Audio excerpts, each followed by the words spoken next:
Mayhew Tools Chevrolet. Justin Bonsignor going for 6 straight Thompson wins on the bottom as the field rolls off turn number 4. Bob Slade shows him the green flag.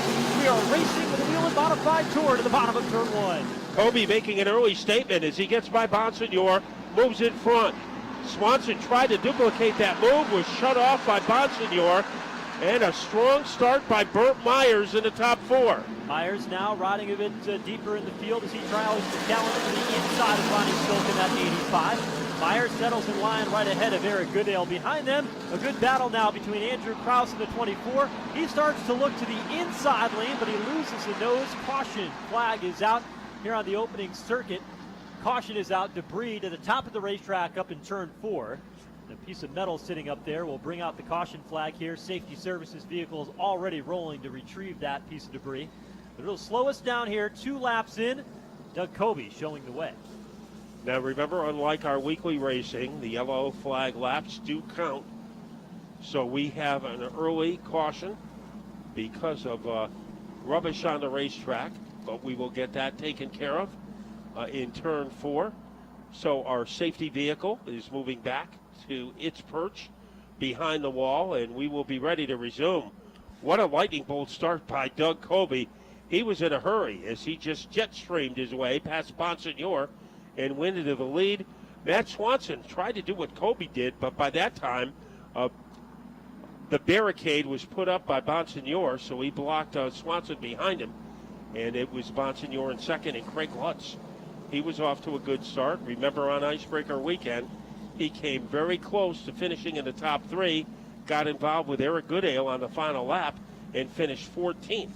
If you look at some of the best teams on the Modified Tour, they know how to deal with short, tight race day schedules like we had today. They saw the track for the first time at 4 o'clock this afternoon, had a 1-hour practice, and then they came out, did a quick qualifying run as we just saw, and turned it around and went right to the race. The teams that are most successful, and one of the reasons why Justin Bonsignor has been so good over the past year, in his championship year last year and then this year in Thompson competition, he always comes to the racetrack with Ryan Stone prepared right off the truck. They've got an A-B plan. You roll off the racetrack, off the truck. If the racetrack shows you a loose condition, we can go and put these shocks on or make that adjustment. If it shows you a tight condition, we've already got a game plan of where we're going to go with our race program. And you see that. The guys that are successful with championships in our weekly racing, the Keith Roccos, when they unload, they put the car on 4 jack stands and it sits there until it's time to go out on the racetrack. And that's been one of the keys that Justin Bonsignor has said, that's key to my success.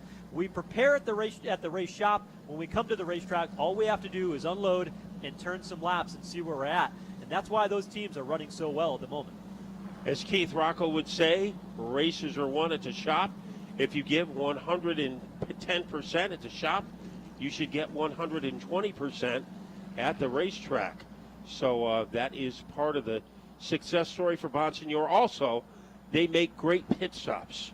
They are one of the best at that.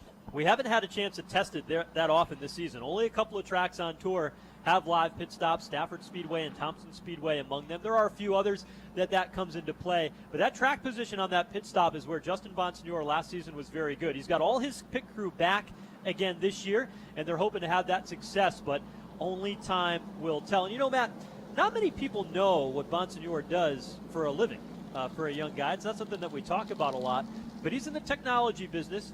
And he's involved with installing fiber optic cables that go all around cell phone towers throughout the Northeast and Long Island and all over the place. You might have heard of 5G, new cellular technology that's coming out. But Justin Bonsignor works in the industry to make that type of stuff happen. And he does all that work behind the scenes. He's very, very smart with technology.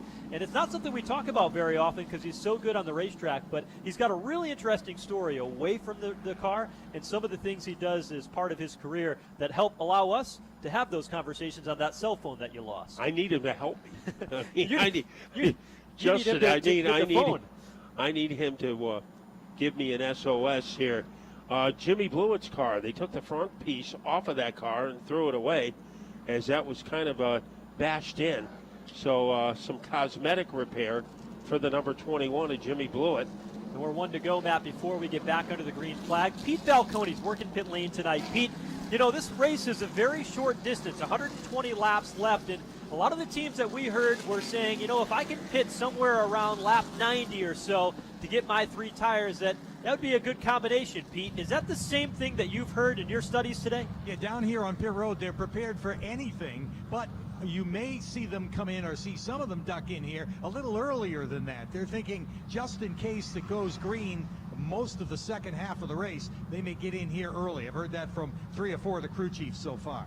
Pete Falcone working along pit lane just behind pit stall number 10, doing a great job for us here today. And you know what, Matt? There's a thing in the air that we're watching a little bit tonight. There is weather that could come into play tonight, and so the pit strategy may be a little different than what they walked into a racetrack here today thinking they could do. Well, we could see some short pitting. Of course, when the caution comes out on lap number 2, that is way too short. Jimmy Blewett, they've taken 2 pieces off the front of that car. So maybe not the greatest looking car, but he'll try to bring it from the rear to the clear in car number 21. So a little modification to that number 21 car, and it looks like we are just about ready to resume after the first caution. Joey Muchacharo is still stranded on pit road, so our safety vehicle in a hurry to get off the track, and we could have the stage set for racing with Joey Muchacharo perhaps trapped on pit road. Pace car about ready to come in. Whelen Engineering lights have gone out around the speedway. Justin Bonsignor to the bottom. The race leader, Doug Kobe, taking the outside lane, which if you're watching from home is a preferred lane on restarts here at Thompson. As he brings it down to the front straightaway, the green flag is displayed, and we're back underway. Bonsignor running on the bottom. Kobe up high, and Kobe right out in front again. Second verse, same as the first. It's Kobe. He just launches himself into the lead. Craig Lutz moves by Bonsignor into second. Strong run early for Lutz to take over the second spot. A little bit deeper on. You see some good battles here. It's now Bert Myers who's got the outside lane rolling in his favor. He goes to third around Justin Bonsignor. And side-by-side action between Sammy Rainbow in the 06 and the 92 of Anthony Nocella. Boy, a little forearm shiver to the back bumper of the Kobe car administered by Lutz. So Lutz being very physical as they steamroll their way down the front straightaway. A big jam behind him in about 10th place. Anthony Nocella trying to get away from Andrew Krause. Boy, Craig Lutz is not a guy that you look towards being super aggressive out on the racetrack. He knows he's got a really good race car, and that second place, number 46 here tonight, putting a lot of pressure on the race leader, Doug Kobe, across the line. And also in the picture is Bert Myers in the 36. Justin Bonsignor was second, faded back to fourth. Here comes Lutz again as he bludgeons his way to the back bumper of the Kobe car.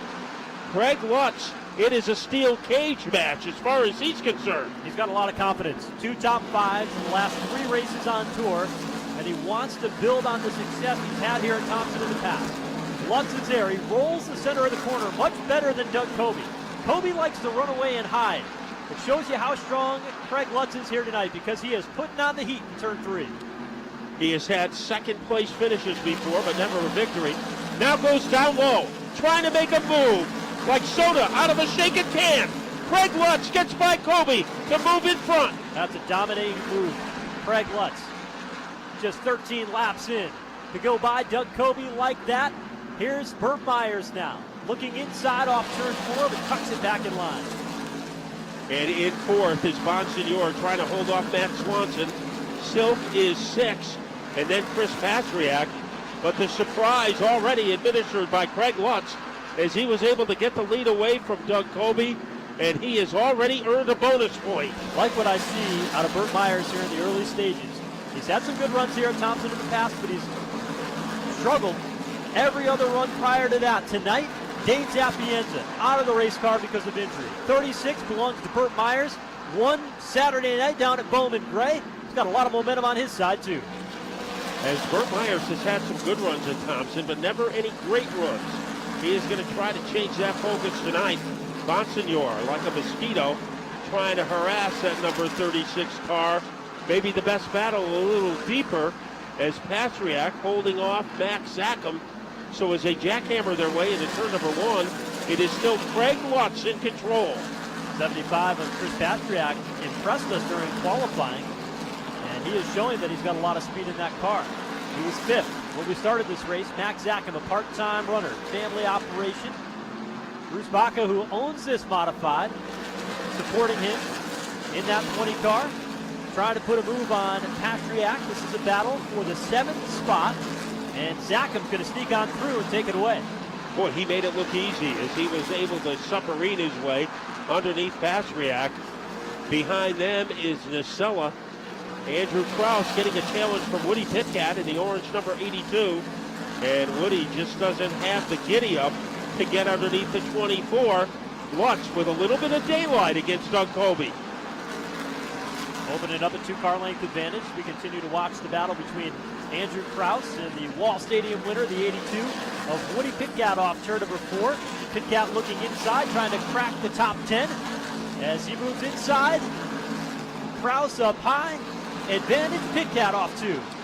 Now Bonsignore's come back to life as he is trying to torment the back bumper of the Burt Myers car. Myers tried to make a move underneath Colby, and it cost him a little momentum, and that puts Bonsignore back into the picture. Bonsignore now a car length off the back bumper. There's Craig Lutz in the 46, the race leader. The 2 is Doug Colby in second. The battle for third, the 36 of Myers and the 51 of Bonsignore. Behind them, Ronnie Silk at purple 85 going inside. Wants to get underneath the Bowler Racing number 3 for Matt Swanson. And he has leverage as he is able to whirling dervish his way underneath Matt Swanson. Now trying to make a move again is Bonsignore, and he is having a difficult time figuring out how to get by Burt Myers. Biding his time. Just 24 laps into the Thompson 125. Still over 100 laps to go. You see Myers working the top and the bottom. We saw Priest earlier in the Sunoco Modified feature event run the bottom, searching for grip. You see the same thing out of Myers. He runs high on entry, pulls the car low on exit. You see the momentum he gains, and he's now able to draw alongside Colby at the bottom of turn 1 and 2. And he got 3/4 of the way underneath him before faltering back. Here comes Bonsignore. He almost went on the outside of Myers. He's going to try it again. Ron Silk has become a player in car number 85. And while they duke it out, Craig Lutz is able to expand his lead as Lutz is out in front by almost a half a second. Ronnie Silk was always good at this racetrack. He drives that purple 85, also an event winner this year. Kevin Stewart owns the modified. Back in 2010, 2011, when Ronnie Silk was driving for the T.S. Haulers team and Eddie Partridge, he was the guy to beat at Thompson. Everybody knew you had to beat Ronnie Silk on race day. Right now he's sitting in 5th, trying to challenge to the inside of Bonsignore. Here comes Myers underneath Colby. He is even as they are body pierced together coming out of turn number 4, and it will be Burt Myers to move into second. Colby drops back to third. Still early in the race, but Colby is backpedaling. Now Ronnie Silk looks to the bottom, but just drove it in a bit too deep on corner entry, and he loses a ton of ground. Driving it in deep is Bonsignore as he tries to blur underneath Doug Colby. And he will be able to whirlwind his way underneath the 2 car to move into third, and he's taking Silk with him. Silk sees daylight to the inside, sideways off turn 2. He gathers it back in, loses 2 car lengths, back to Doug Colby. That allows Swanson in the 3 to close in as he starts to pound to the back bumper of Ronnie Silk. Behind them, how about the lap times of Max Zachem? Car number 20, 19.6. One of the fastest cars in the racetrack is the 20 of Zachem. He started in the 12th position. He's up to 7th in just 29 laps. Lutz had a very difficult time getting by Sutcliffe and Cole, and it's a little easier for Burt Myers as the slower cars stay on the inside. Jimmy Blewett made a green flag pit stop. He is coming back out. He is no longer on the lead lap.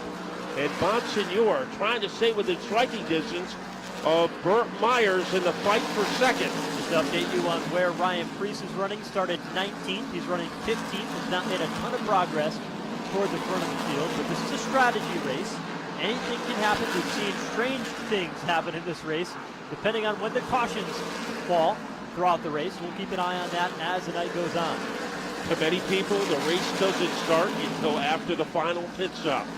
Right now, Lutz is leading by about the length of a $5 Uber ride over Burt Myers, with Bonsignore crowding the number 36 car.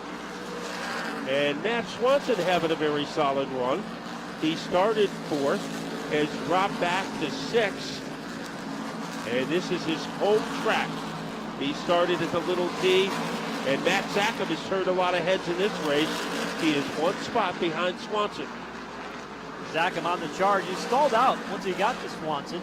Has not been able to put any pressure on him. He's been about a car length or 2 behind after this long run. It was a few years ago, Matt, that both of these drivers, both Swanson and the 20 of Zackham, nearly won their first race, and it came at this racetrack in this race. Very, very good run. That was back in the 2017 season. They both had a lot of success here. And Doug Hobie just hasn't looked like Doug Hobie during the first 1/3 of this race, as Silk almost got the schnoz of that car underneath the 2 as they scamper their way into the 4th corner. Silk is within striking distance, so Hobie is under intense pressure from the 85 of Ron Silk. Making his way down pit road another time is Jimmy Blewett in the 21 car, so problems continue there. We continue to watch this battle between Doug Hobie and Ronnie Silk in the battle for 4th. Both drivers champions, 2011 champ. Ronnie Silk in that 85 gave Kevin Stewart his first Whelen Modified Tour win earlier in the season at South Boston. And here he comes underneath Hobie, completes the move. Ron Silk has infiltrated the top 4 with a razzle-dazzle move underneath Hobie in turn 2. Swanson now closing in as well in that 3 car. Riding back in 6th, and Zackham, we talked about a moment or 2 ago. Chris Pastriak in the 75 had made gains early on in the run, but as we've gone deeper into this tire run, now 38 laps in, his car now is strong on the longer run, starting to conserve a bit. Riding right there in touch with the leaders, but back in 8th. Now we see Pastriak. Kyle Elwood is next, but he is not on the lead lap. Woody Pitcat is currently running 9th. And right behind him is John McKennedy. And that patriotic red, white, and blue car up at the front. Nothing's changed. It's joyride time for Lutz, but things have gotten closer for second. Here comes Bonsignor. Catapult move underneath Myers. It didn't stick. Has to tuck back in line on the back straightaway. It's the battle for the 2nd spot. Myers 36, Bonsignor 51 to the bottom. Boy, every time you think Bonsignor is going to ride it out for a few laps, he comes up with a move. Right now, he is trying to Cape Canaveral his way underneath that number 36 of Myers and can't get close to make things interesting. And all by his lonesome is the 46 of Craig Lutz, having one of the best runs in his life. Caution flag is out. 42 laps into the Thompson 125. So this will make the strategy pretty interesting here with 83 laps to go. And Pete Falcone had mentioned a bit earlier in our broadcast that many of the teams may want to come in early. We'll see if they start to get ready on pit road. The winning strategy over the past couple of years has been come in late and get your tires towards the end. And that has seemed to work pretty well, but you want to pit with the rest of the leaders. This type of caution could make it interesting and split the field up. But we'll see what happens, what the crew chiefs decide on pit road. You know, let's take a look at what will Doug Hobie do. He started on the pole, has dropped to 5th. Do they have to make some adjustments on that car? It could be a good time for him to short pit. Well, the racetrack is still going to change a lot. You know, the lights are now just in full bloom here at the racetrack. The sun is down here on a cloudy night. The dew's going to start setting in a little bit. The track's going to change a lot in the next 50 laps or so. And, you know, it's been pretty clean so far, but chances are we'll get another caution before it's all said and done. We'll see. Some teams, if you're running from 10th, 11th, 12th on back, you're probably going to come down and make some adjustments now and try to get better. But I'm thinking the teams up toward the front are going to stay out and maintain their track position, but we'll see. Caution remains. Red flag at the entrance of pit road is still out. And so pit road is closed. Matt, I was just looking it up. Coming into tonight, Craig Lutz has led 41 career laps. And we had a couple of caution laps with Doug Hobie out in front. But Craig Lutz has led a majority of the 43 that we've had here today, nearly doubling his time out in front in that 46. And momentum is so important in anything you do, whether it's at your job, at the racetrack, your hobby. Momentum is key, and he's got 2 top 5 finishes in the last 3 races. And this guy is flying high. Pit road is open. Is anybody going to take a shot? So far, no takers. Kobe will not pit, neither will Swanson. And Anthony Nacella looks like the first guy who will be coming in. Wade Cole already on pit road. So it'll be Nacella joined by Kraus. Ryan Preece is in, and we are going to go on pit road with Pete Falcone. Yeah, you called it with Ryan Preece coming in. They haven't been happy with this car since the drop of the green flag, and you saw a little meeting of the team just as the caution came out as to what adjustments they were going to make. So he's in his spot right now. The jack goes up on the rear and changing the right rear tire with a slight adjustment here over on the left side as well, hoping to improve Preece's ride here and make a charge to the front. He is down and away. See, the race off of pit lane is won by Andrew Kraus, J.B. Fortin, and then Ryan Preece and Anthony Nocella. Interesting to note, though, no tires changed on that 6 car for Ryan Preece. Adjustments only, so they're playing their strategy to get the race car better first and then see if they can get those tires a little bit later on in the race. But it is Andrew Kraus who won the race off pit road. That race car for Ryan Preece is a brand new design out of Chassis Dynamics. It's a 4-link rear suspension. The chassis completely different. This team ran it down in February during speed weeks at New Smyrna Speedway, and Ryan Preece had a lot of success. It was one of the fastest cars on the racetrack day in and day out. This car was down in North Carolina for a period of time. They brought it up here to the Northeast so his dad Jeff and some of the other team members could help put it together while Ryan runs on the Cup Series around the country. They finished the car at 9 o'clock this morning and brought it to the racetrack here tonight to see what they could do with it. But it's all new in that 6 car for Ryan Preece. And so a new combination. We'll see if they can put it to the test. They've got Gary Putnam here as a crew chief, as a modified driver, as an engineer. He's won the Daytona 500. He's won the Brickyard 400. He works with Chip Ganassi Racing. He's got a lot of bright minds working with Ryan Preece here tonight to see if they can get this brand new chassis to the front. And Gary always likes to come to the Connecticut tracks because he is a Vernon, Connecticut native. So it is a homecoming for him as well as for Ryan Preece. So that car has been sleepwalking for the first 45 laps or so. We'll see if it comes back to life. Right now, the front row populated by Craig Lutz, who is elected to go to the outside. And on the inside is Burt Myers with Bonsignor and Silk on the second row. So we are ready to turn up the volume in the Thompson 125. Let's see what Craig Lutz can do here against a modified veteran. Burt Myers on the bottom. Gets a good jump as they come off the line. Lutz leads the field down into turn 1. Myers is there. Wheel to wheel now for the 3rd spot. Bonsignor digging on the bottom. Outside, it's Ronnie Silk. And Swanson wants to be part of that battle. Silk gets by Bonsignor. Attacks the back bumper of the Burt Myers car. As they swirl off the corner, Myers in second, but he has plenty of company behind him. A little bit deeper in the field, we see Doug Covey dropping back in the inside lane. Here comes Chris Pastriak to go by to the outside lane. More cars starting a freight train, including Max Zackham. Now Woody Pitcock's going to sail it in deep to the outside of turn 3. And he tries to get by Doug Covey by doing that. They are even as those two drivers are paper clipped together, with Pitcock getting the advantage coming off the corner. Dead even across. That's the battle for 8th. And Pitcock wins out. Behind them, Patrick Emmerling is working to the bottom of the 7 New York car of John McKennedy. Emmerling coming off of a win at Spencer Speedway over the weekend in the ROC Tour. McKennedy was out in front in IMSA competition when he was running a super modified when the engine expired. Bonsignor getting by Silk. He is in 3rd place. Bonsignor did a very interesting thing. Went high in turn number 2 to get help from the banking, and then he had enough energy to get by Silk. More so than other nights, Matt. We've seen a lot of drivers try to take advantage of that momentum of the banking. And Bonsignor tried it again and opened up the gap some more, getting off of turn number 2. Silk trying to run the inside lane. Pastriak in that 75 still becoming a factor here.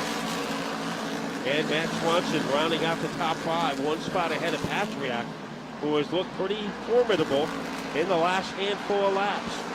Craig Lutz, his lead not as big as it was a few moments ago, as Myers staying within striking distance.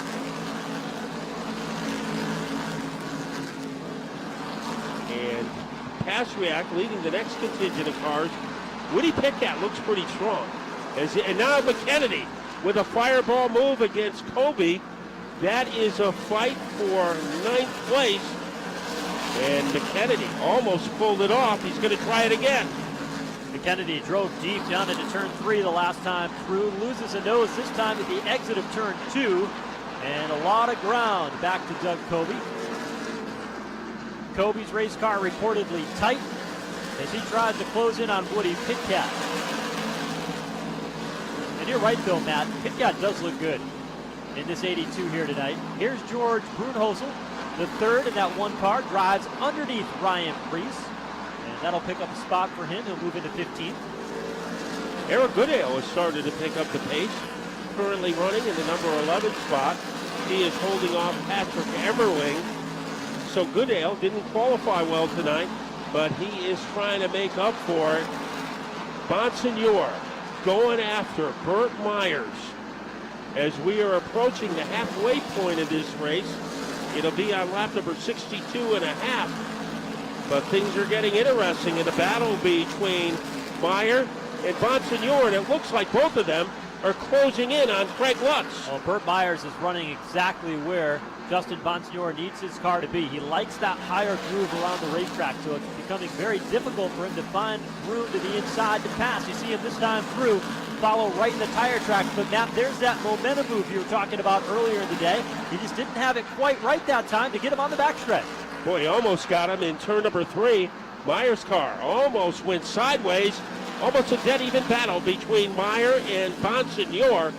So the top 3 cars could fit in a shower cap with Craig Lutz getting some intense competition. Craig Lutz out in front by about 6 car lengths behind this battle here. For second, Burt Myers and Justin Bonsignor, your top 3 right there. Ronnie Silk at distance 4th, but the best battle on the racetrack is a 1 for second between Myers and Bonsignor. And then behind them, Silk fighting with Swanson.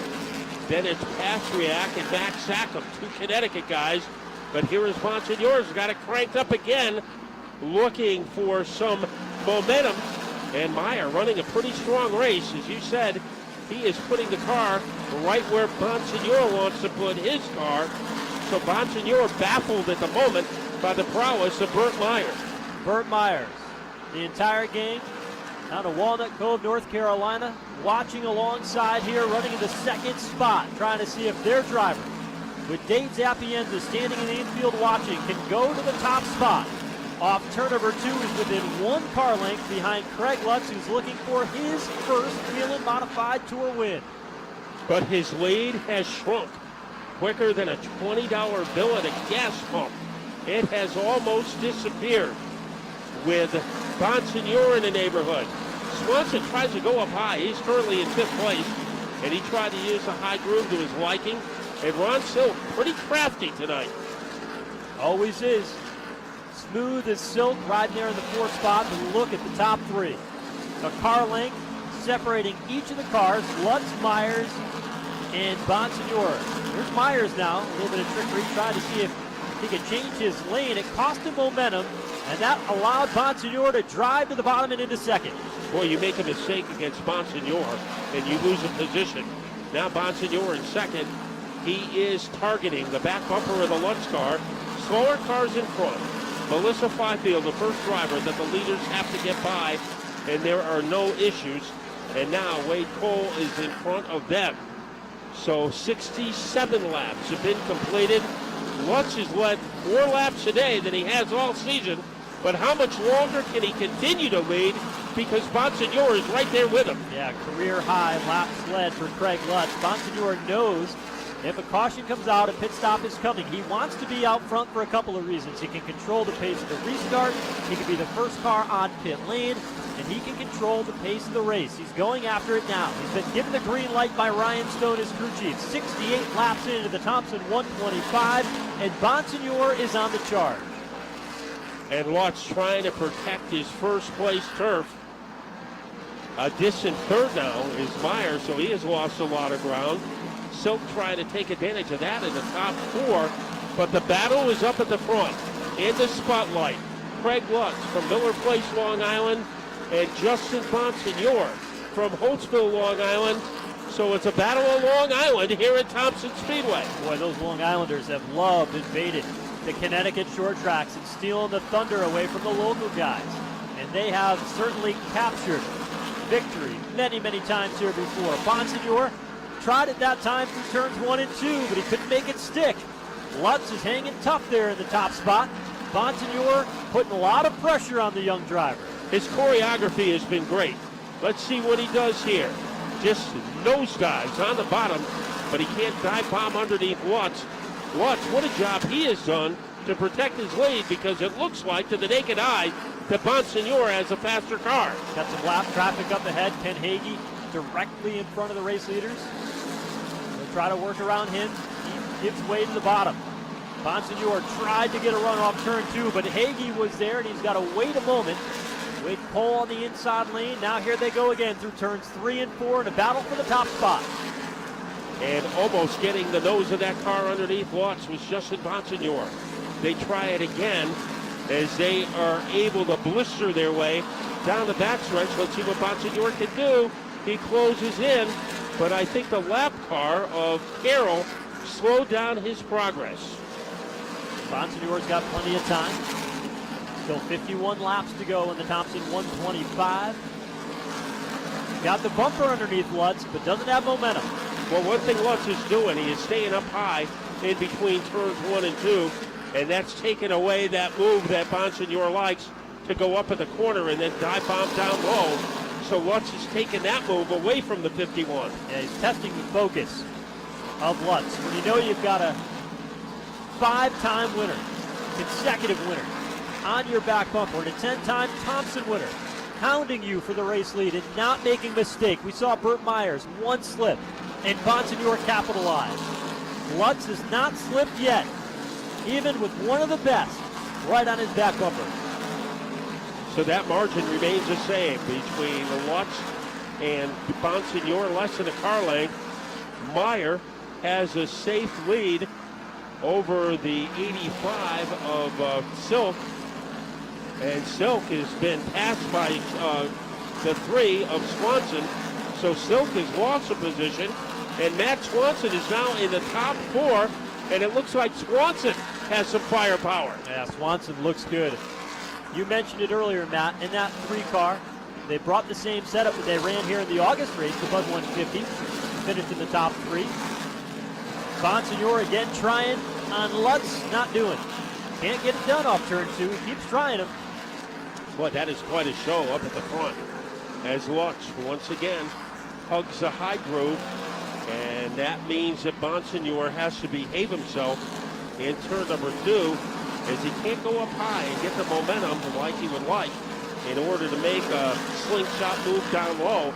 So Craig Lutz doesn't have all that much experience in the car.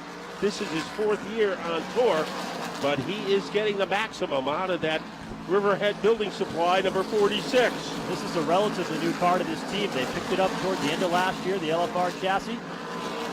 This year it seemed to be really working well for them. Lutz protecting the bottom a little bit more this time, running the middle groove through turns 3 and 4. Bonsignor didn't have anywhere to go, and he's going to lose some momentum. So Craig Lutz continues to have the upper hand against Bonsignor. Craig Lutz a little different than most of the Long Island drivers. Most of the Long Island guys get their start at Riverhead. Craig Lutz, on the other hand, he went to the Connecticut tracks, Thompson, Stafford, and Waterford, to learn how to drive an SK Light and then eventually a tour car. But he didn't race very much at Riverhead, unlike most of the Long Island contingent. Pretty quiet, unassuming driver, keeps to himself, focused on racing. Doug Ojeko, who is a crew chief on this machine, that combination has worked so well since they married up in the recent past. Woody Pitkat stepped out of that ride. They earned a pole position the first time out, and from then on, it has been a very positive relationship. Jeff Goodale and the Goodale family owned the modified in that 46. And when Lutz got behind the wheel, the success skyrocketed. Today, a banner night for them, 84 laps in, a career high laps led in one event, and he's 40 laps away from seeing if he can battle for the win in the Thompson 125. and Lutz leading by a billy club. Things always get interesting in turn 2. Bonsignor intent to stay behind. Now in turn number 3. He almost bushwhacked the back bumper of the car. Here he comes. Bonsignor in a bid for the lead. Once you get that right front tire out in front here at Thompson, you've got the advantage on the bottom. Let's see what Bonsignor can do with it now that he goes side by side into turn 1. Bonsignor runs up the racetrack. The old slide job, but here comes Lutz. Dropping it down to the inside. Draws up to the door of Bonsignor in turn 3. And Bonsignor was able to shut the door. Now Lutz trying to regroup. It happened on lap number 86 with Bonsignor taking the lead. Now remember, we expect a pit stop to happen before too long, so that will change the strategy. But Justin Bonsignor has taken the lead as we are down to the final 38 laps. So what will happen next? There's your top 2. You go way back to get the third place car of Burt Myers, who's a good distance, about 3 seconds behind in the third spot, making his way off turn number 2 now. And about a half a straightaway back to go to the fourth place machine of Matt Swanson. Swanson in the 3 car. And Ronnie Silk, who's another half a straightaway behind there in the 85, is running in the 5th spot. So the 85 of Silk, always crafty. You never really count him out on the racetrack because you never know what he's going to do. McKennedy the same. Last year at the Icebreaker, if McKennedy didn't run out of gas, he was going to win the race. Here at Thompson, he's 6th right now. It's starting to close in on Ronnie Silk, one of the best battles on the racetrack. And Ronnie Silk, I think he might need a pit stop. Here comes McKennedy making that bold, aggressive move down under. And McKennedy will torpedo his way underneath Ron Silk. So we are down to 35 laps to go. Bonsignor on target for his 6th consecutive win at Thompson, but he is going to have to bob and weave his way through some slower traffic, and that could give Lutz an opportunity to get back. Yeah, there is a lot of lap traffic, but Justin Bonsignor is working through it okay. Ronnie Silk's car was falling off for a little while, but he's able to keep pace with John McKennedy, about a car length off the back bumper, as they're working through turns 3 and 4. Behind them, Chris Pastriak had a really good run early on, charged up on those fresh tires. That 75 car started 5th, fell back early on the opening start because he was down on the bottom, rallied back up through, and now he's earning 7th just ahead of Max Zackham, the part-time runner who rides in 8th in that orange numeral number 20, the black car. That makes his way off turn 4 now. Lutz having a more difficult time getting by Krause than Bonsignor did, so he loses up some ground. The first caution came on lap number 2, then we had one on lap number 46, and that has been it. And none of the front runners have pitted so far in this race. Eric Goodale a moment ago went by Woody Pitkat. Doug Kobe did as well, so Woody Pitkat in 1 lap, losing 2 spots to fall outside the top 10 of the 82 car. He's now back to 11th. Doug Kobe started on the pole. He is 10th, trying to move up. Eric Goodale directly in front of him. McKennedy in 5th. And McKennedy is one of those guys that likes to charge at the end. But it is Bonsignor who took the lead on lap number 86. And he is leading by about the length of a SUV over Craig Lutz. But I tell you what, we're down to the final 29 laps. A caution now would certainly make it interesting if they had the opportunity to come down and get tires in some of those cars that did not come down pit road as of yet. And you got to picture that some of the cars who did come down probably love to be able to gain a whole bunch of track position if they can stay on the lead lap. How about this battle here? Burt Myers in the 36 is battling with Matt Swanson in the 3. That battle has tightened up quite a bit in the battle for 3rd. Working to the bottom of turns 3 and 4. The lap machine of Calvin Carroll to the inside lane of Swanson. They make quick work of him. Swanson's car charging here at the end, trying to get another podium finish at Thompson Speedway, a track that, Matt, I think he can call either his favorite, if not certainly one of the best tracks he has on tour. As a graduate from the Little T, and he raced here in 2008. Yellow comes out, and there is a melee in turn number 1. The 07 of Patrick Emmerling is involved. The 92 car of Anthony Nocella has bent the front of that machine upwards. Right front contact for him. and Nocella and Emmerling involved in an incident 26 laps from the finish here at Thompson. And boy, is that going to make some things interesting. The crew chief's got some decisions to make now down on pit road. And it will be Bonsignor who will have the first decision to make. And he drove his car hard for the first 87 laps until he got the lead from Craig Lutz. So the question is, will anybody try to win the race on one set of tires and stay out? Down on pit road, Justin Bonsignor has tires up on pit wall. Same for Doug Kobe. Their team's getting ready to bring their cars down pit lane. Pete Falcone, what's the feeling down on pit road? I know some teams wanted to take tires late. We're 25 laps from the finish. And they are prepared to do so, as most of the front-running teams, if not all of them, are up on the pit wall with tires ready to go, the jacks ready to go under the cars. I think the biggest adjustment is probably going to come on this number 2 team, obviously not running the way they had hoped after winning the pole for this event, and he is back just inside the top 10, at least at the last check. And they're going to have to make some adjustments in this sprint to the finish. We'll see who comes in and what they do here in just a minute. Well, Kobe made a great charge on the icebreaker when he was penalized after making the pit stop for running over an air hose.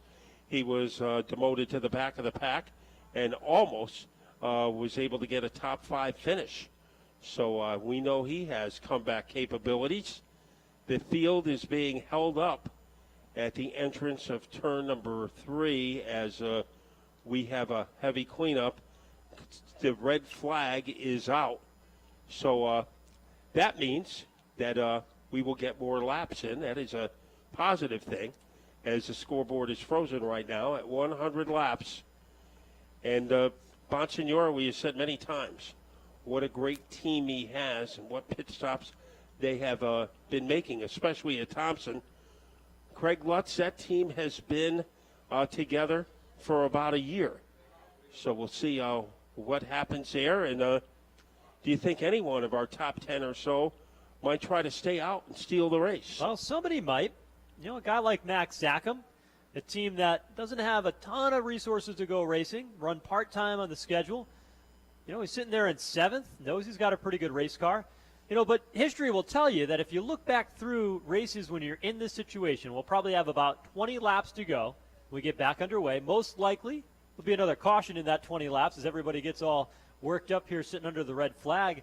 Not a lot of time to move forward, but if your car is on old tires, you're going to get eaten up in no time. And so that's the balance.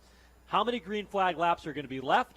Where am I on the racetrack? And will I finish better if I stay out versus coming down pit lane and get stuck a little bit deeper in the field? And there could be a chance that this won't be the last caution. And that would help anyone who decided to stay out on their old rubber to shorten up the race. However, it is going to be a battle on pit road between Bonsignor, Lutz, Myers, I believe Swanson. This is going to be a place where the race could be won and lost on pit road. I think of those 5 consecutive wins by Bonsignor. At least 2 of them have been won because of his team's ability on pit road. By far. Their team last year dominated the action on pit lane, and that's one of the assets that they have. They've got that number 1 pit stall by virtue of the success that they have had last season, and that 51 car sitting out there has got the prime real estate to try to get on and off pit road cleanly, and being out in front, he's got a pretty good gap to some of those guys around him. So he'll have clean entry, clean exit. That'll help him on pit road. We'll see how it all plays out. They've pulled the Patrick Emmerling 07 car back behind pit wall, double hook style. They're working to get the Anthony Nocella car down back behind pit wall as well. We'll get the track cleaned up, and then before long we'll be ready to get back underway. Pit road is closed as the red flag sits out. Cars paused along the back straightaway here. Justin Bonsignor is the race leader. Craig Lutz, Burt Myers, Matt Swanson sitting there in the 4th spot. The Bowler Racing number 3, Matt. Interesting, family team. Always made their own race cars. Matt Swanson, for years, ran his own family team, that number 89 car. His father owned the car. His brothers worked on it. His 2 brothers, older brothers that he has, run a landscape and construction business. He works at the family car dealership, the Buick GMC dealership the family owns. And now the fun will begin Bonsignor will have the first option. And he is headed onto pit road, and he has taken almost everybody with him. Robbie Summers stays on track. He is the free pass driver. Here comes Bonsignor, his pit stall all the way on the turn one end of pit road. Craig Lutz, Dave Zapienza, Matt Swanson, John McKennedy, and just about every car on the lead lap is on pit road, Pete. And about to get real busy here as Justin Bonsignor pulls into his spot. And here is Doug Colby. Those are the guys that got to make more adjustments than everybody else. It appears that Bonsignor just taking tires. Colby had reported the car being tight for most of the green flag run. Therefore, they're looking to make adjustments on that. They work on the right side of the Burt Myers car, right front tire going on right now. And again, service is completed for the 51. He is away. However, the 7 gets out ahead of him. Here comes Myers out of the pits following Doug Colby. All the cars that are down a lap now come onto pit road, with one exception, and that's Rob Summers. If he comes into pit, he would lose his free pass. So Summers will make his way around the pace car. But the guy that won the race off of pit road, that was John McKennedy. He gets that 70-year car out in front. Justin Bonsignor, a rare miss on pit road. We'll see what McKennedy did as far as tires was concerned. But Bonsignor will come out second. He'll likely start on the inside lane. And how about a guy who's won some of the crown jewels here at Thompson? He's won the Icebreaker. He's won the World Series. The 16 car, Timmy Solomito. Pit strategy, giving them track position. He is now up to third. Solomito hadn't cracked the top 10 until this pit stop here with 24 to go. And he was in an extremely upbeat mood before the race. As he said, he wasn't just going to be good on the last lap, he was going to be good on every lap. That hasn't been the case, but he is in a position. Now, did Craig Lutz, did they count the cars? Because he will be starting on the outside of the second row, which is a pretty advantageous starting position.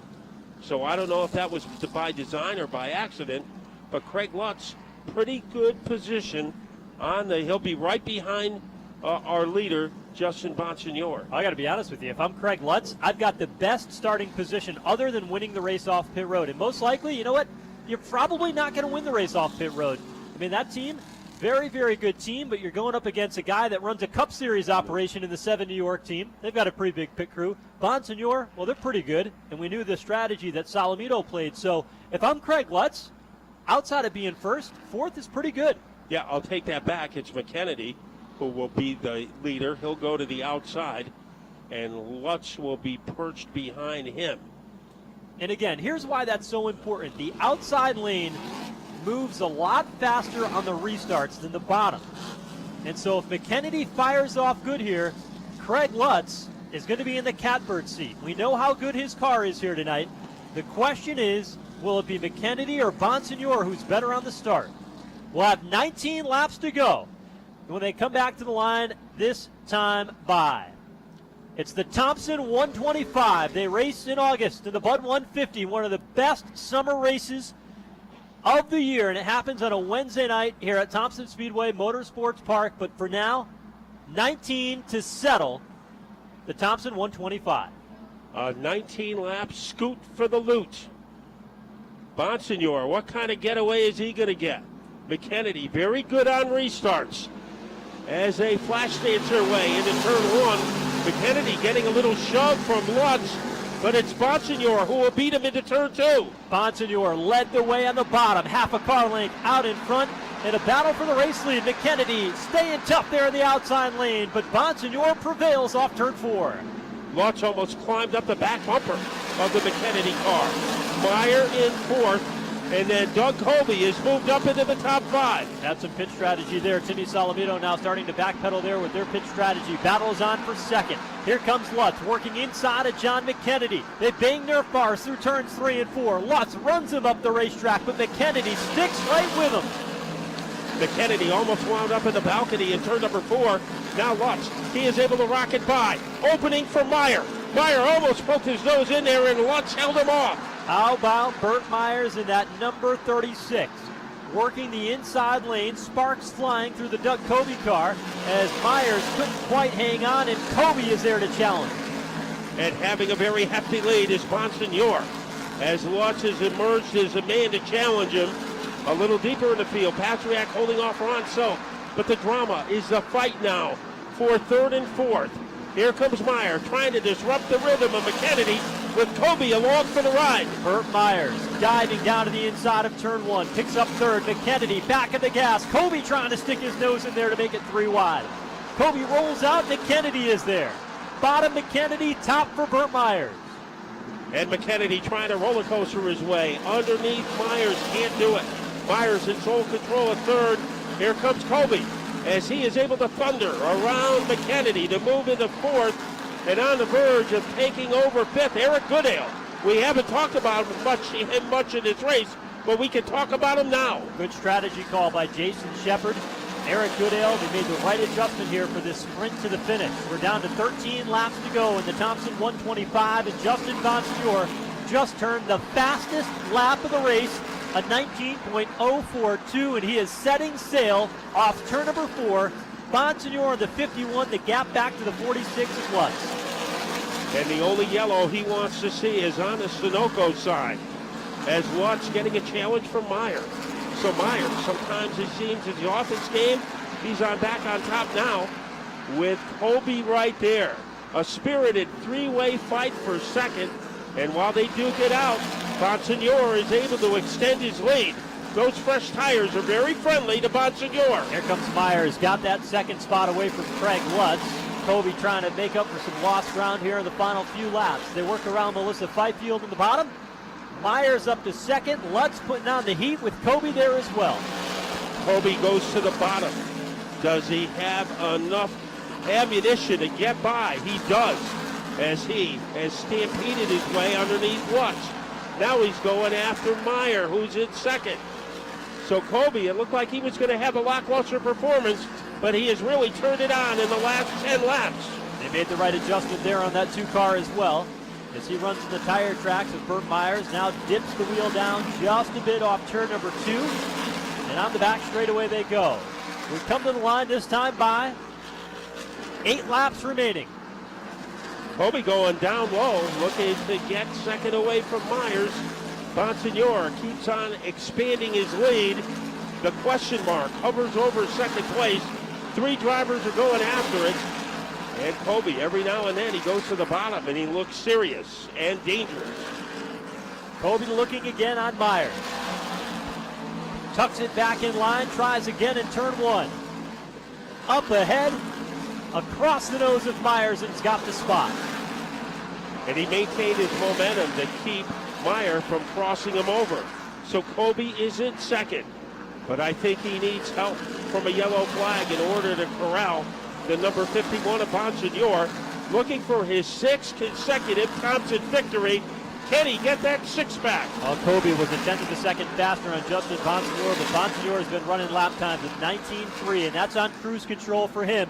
Looks in the rearview mirror, sees 5 laps to go ahead, and Bonsignor now 0.2 of a second slower than Doug Kobe. But does he have enough time? Kobe, about 15 car lengths and a half a straightaway behind the race leader, Bonsignor in turn 3. And Bonsignor could be saving his car in case he needs it for one more double file restart. But Kobe definitely is gaining. Here comes Lutz trying to get on the podium with a power move against Meyer. And it will be Lutz pulling it off with 3 laps to go when they hit the line. Trying to get another top 5 finish for Craig Lutz. Bonsignor keeping his lap times consistent with a 19.3. Gets faster there. 19.2 for both drivers, but Kobe was quicker. And Kobe is quicker, but there are only going to be 2 laps to go. So Bonsignor, could this be coronation time for him? What are the odds of winning 6 in a row? He is less than 2 laps away from experiencing it. Swanson and McKennedy in a good battle for 7th, a little bit deeper in the field, but the race leader in turn 3 coming to the white flag. The 51 of Bonsignor. Good move by Silk to get by Goodale. One more time around for Justin Bonsignor. The drive for 6 is underway. We've got a car that spun in turn number 4, but the white flag has already come out. 11th time the winner for Justin Bonsignor. Turns 3 and 4 is where Bonsignor rolls at the 70 York of McKennedy. They'll come across the line here this time by for Justin Bonsignor, his 6th consecutive and 11th overall at Thompson Speedway as he wins the Thompson 125. And Doug Colby went from about 10th place to finish in 2nd. Craig Lutz gets his 2nd, 3rd place finish in a row. Burt Myers in 4th. Ron Silk in 5th. Eric Goodale 6th. Matt Swanson 7th. Sammy Ramo, the leading rookie in the field, finishes 8th.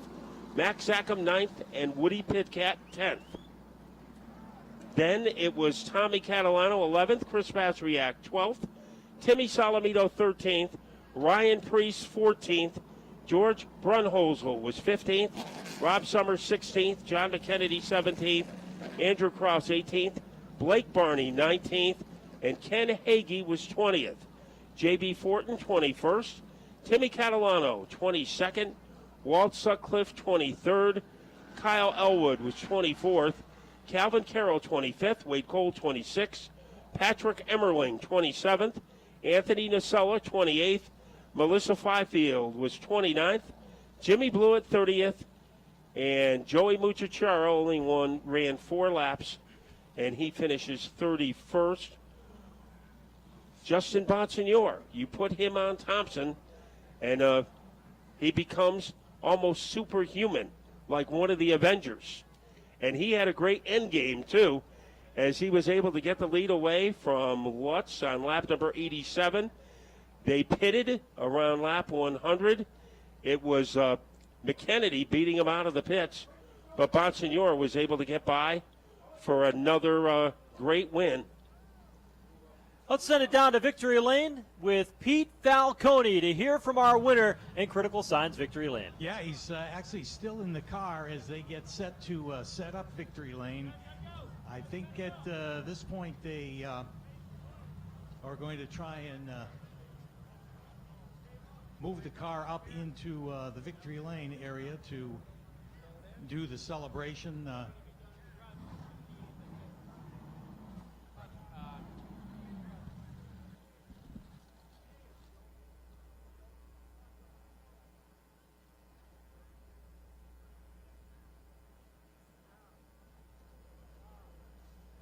All right, well, he is going to stay in the car, so we'll take this opportunity to talk to him while he relaxes in the car. Well, Justin Bonsignor keeps the streak alive. Yeah, our car was unbelievable in the long run tonight. I did not want to see that yellow, and I don't know if John took 2 or 3, but he was real tight. We got into 1, and I knew I had to get in there as hard as I could, and just from there, our car fired off really good, and I built a big gap, and I was just kind of, again, just minding the gap there with Doug, getting lap times from me to him, and just didn't want him to get too close, so at the end, just kind of making sure there wasn't going to be a green-white checker or anything. Luckily, it was get back to the white before the yellow come out, but unbelievable to just keep having cars like this. Can't thank Ryan Stone enough, and the whole team. Pit stop again was unbelievable. I just want to thank Phoenix Communications. They're all here tonight. Mark and Marie, the whole family, all the employees that came out. Robert Yates Engines, Fury Race Cars, LFR, all our product sponsors, Clearcom IT. Just can't thank everybody enough. Thanks to the fans for sticking it out on a Wednesday night that looked like rain. Wish we could celebrate with you, but we'll go back to the garage and have some fun. Congratulations. Thanks, guys. We'll see you in August for 7. Hey, he says we'll see you in August for 7. We'll find out about that soon enough here at Thompson Speedway as Justin Bonsignor picks up a big win. Impressive to get back into the lead after that yellow caution and pit stops. Wrestled his way back to it and comes home the winner once again, guys. Well, Matt, lucky number 7. Could it be at the Bud 150 for Justin Bonsignor?